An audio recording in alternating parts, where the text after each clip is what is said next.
Greetings and salutations, everyone. My name is Salteris, and this is Salty Comments. Today I'm going to be making some particularly salty comments critiquing Games Workshop's newest Battletome, the Lumineth Realm-Lords. I'd like to thank everyone for being here and watching. There's a lot to unpack, so let's go. Now, I say critique because I'm not going to review this Battletome and army like the rest of YouTube has. I'm not here to give you a rundown of all the lore in the book. No, I am Salteris, and this is Salty Comments. I'm going to give you my take on the rules for this army as they are presented in the book, and as possibly problematic as they are. To start, the book is laid out like all other Battletomes, and starts with Legion's abilities. I generally like them, but I have problems with them all being rather spectacular failures. They have 3 abilities: the Aether Quartz Reserve, Absorb Despair, and Lightning Reactions. I'm going to add a comparison from a rather newish Battletome, the Maggotkin of Nurgle. Maggotkin have 3 abilities as well: the Cycle of Corruption, the Gardens of Nurgle, and Demonic Summoning. The reason I add this comparison is that the Maggotkin abilities can be used by all the units in their book, especially when the army is a split army. In the same lines of the author of this book, who are downright nameless, this really didn't used to be the case, made the decision to split the Lumineth army of 10 units into 2, the Venari and the Alorith. This essentially boils down to 4 and 4 with Teclis and the Light of Etherion as outliers. Now, Maggotkin, you can play, like Maggotkin, you can play both at the same time. It just means certain synergies are less apparent with the 2 factions. But for half the army, the Alorith, they just aren't as strong or useful. Lightning Reactions is strong in general, but for most of the Alorith, they're not wizards, so half of the Aether Quartz abilities are gone. They already hit on 3s and have pretty low saves, so the others are just kind of cream, not specifically clutch moves. And while the Alorith lore does like lowering your opponent's bravery, the combination of Absorb Despair plus Emotional Transference doesn't pack quite as much punch with the decidedly lower model count you're getting from the Alorith. Now here's another example. There is no reason, except maybe for an emergency Absorb Despair trigger, for the Light of Etherion to have an Aether Quartz crystal. Seriously. Do the math. He's not a wizard, so 2 of the abilities are useless again. He hits on 2s, and his armor save can't be modified. The army-wide ability should be useful for the whole army. Now, I'll mix more of what I don't like about the Legion's abilities further into this video. Let's go on to Teclis. Now, before I start, I'd like to make an observation. It seems, Wizards of the Coast learned quite a valuable lesson with D&D 4th edition, and it really does seem that GW is trying to learn that same lesson with Age of Sigmar. But, I digress. Now, there are some great things about Teclis. He's a great caster. He can be outdone by an Aberrant Arc Regent and pretty much anything more powerful than that. But, he's a great caster. The one thing I can say about being paired up with another powerful spellcaster, just as an aside, get up your Umbral Spell Portal and just Solar Flare. Just Solar Flare. Now, his Archmage ability is great. The ability to, cast 4 spells at 10s automatically, just powerful. Great. But, it's it's hard to make sure that those go off with good spellcasters against good spellcasters. Now, the one thing I noted about the way his magic ability is worded, like the other wizards, is that he can be given extra spells. It essentially reads he can cast 1, 2, or 4 spells in the hero phase.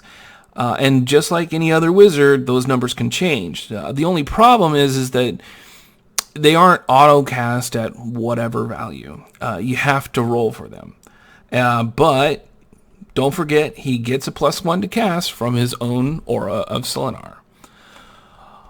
And if you play Zytrek, another +1. And, there's the Spellstones of Hysh for some more pluses. But we'll get into that later. Storm of Searing Light with an Umbral spell portal is pretty awesome. Just saying. I mean, don't be afraid also to get him imp into the face of the enemy. This spell is really, most effective right in the middle of the board. And really, as far as protection of Teclis goes, always get it up if you can. Seriously, this army doesn't have anything to help against mortal wounds. And, if you do manage to fail your, protection of Teclis spellcast, have another unit ready on the side to cast the 9-inch bubble. It's only 9 inches, but it's something, And don't forget that Teclis has Aether Quartz too. He can't buff his spells by 1 or re-roll them, but he can cast another spell. Now, on to the Venari and the Special Edition box set. Now, obviously, Teclis doesn't come with them, but the rest of them do. Now, as far as the Light of Etherion goes, when I said he didn't fit with the army, he doesn't fit with the army-wide ability. He doesn't fit with Aether Quartz Reservoir. He also really doesn't fit with the Venari or the Alarith. He goes well with them both, but it doesn't completely synergize. His command ability needs to be something you pop in the hero phase and last until the next hero phase, kind of like a Bravery 10 bubble. That's really exactly what this army needs.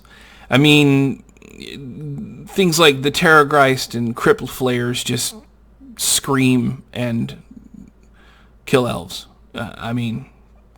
Just die.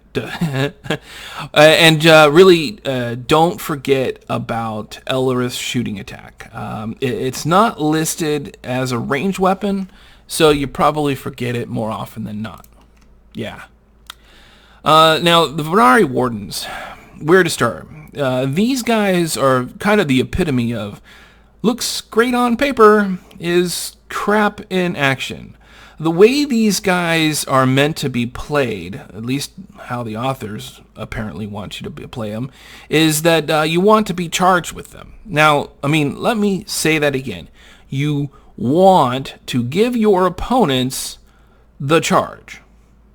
How dumb is that? What's the point of lightning reactions when your unit is dead on the charge? A unit of Dawn Riders can take out 20 of them. One 5-unit man unit can take out 20 of them. Yeah, that's it.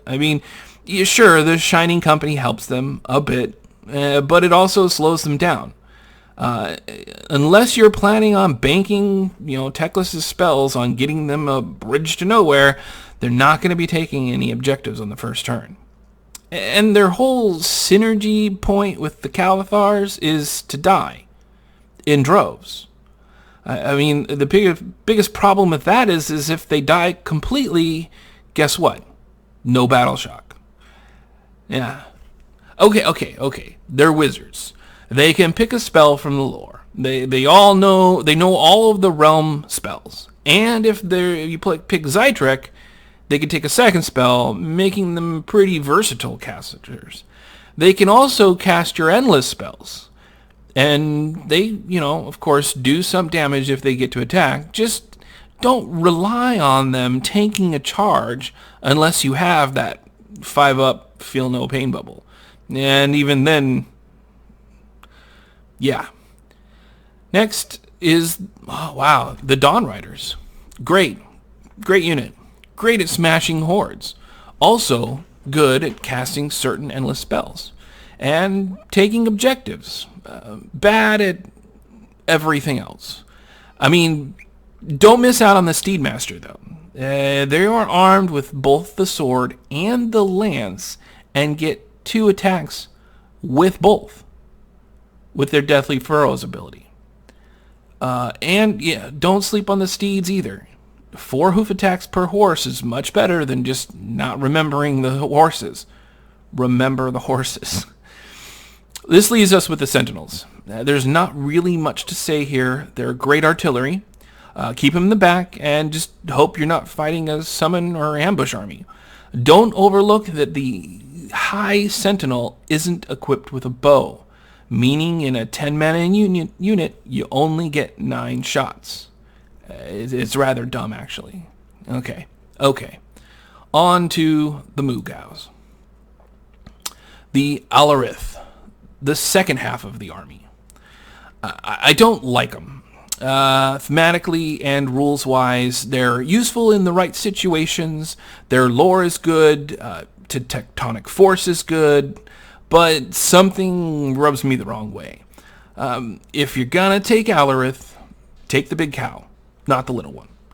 And don't take both. You'll just find redundant abilities that don't stack. And the point difference is only 20 points. 20. Really. Don't use the small cow.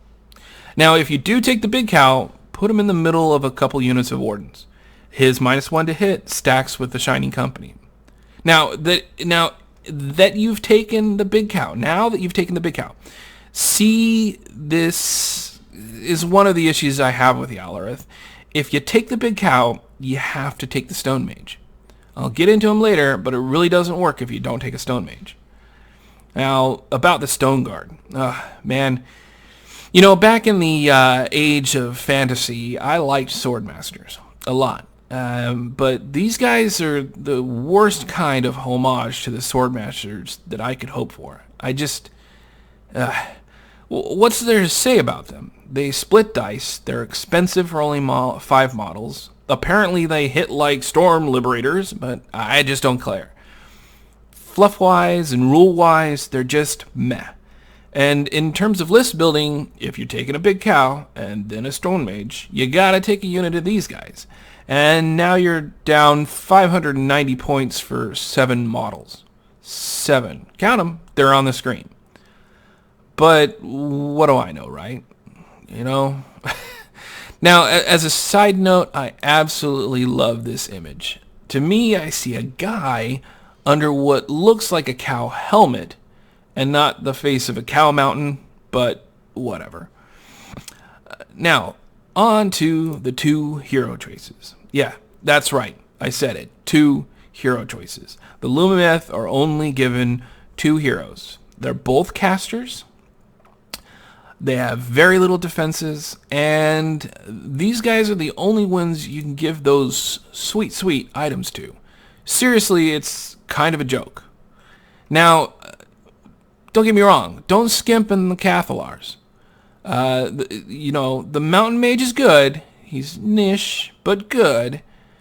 And needed, as I explained before. But, yeah, get 2 Cathalars. They play off each other. Being able to both absorb despair twice in the same phase if you're Sire, and emotionally transference twice in the turn is pretty good. Their spell is also pretty awesome. Couple it with Voice of the Mountains. Don't hesitate. Use 1 Cathalar to cast Darkness of the Soul, and another cast to cast Total Eclipse. If you have a Mountain Mage, you can cast the Vortex. It's pretty bad. Make sure, or just, once you've done all that, you're making them burn CP to keep from taking Battle Shock tests. And if you take Sire and give Cathalar Goading Arrogance, try to make sure you put her right behind your Wardens.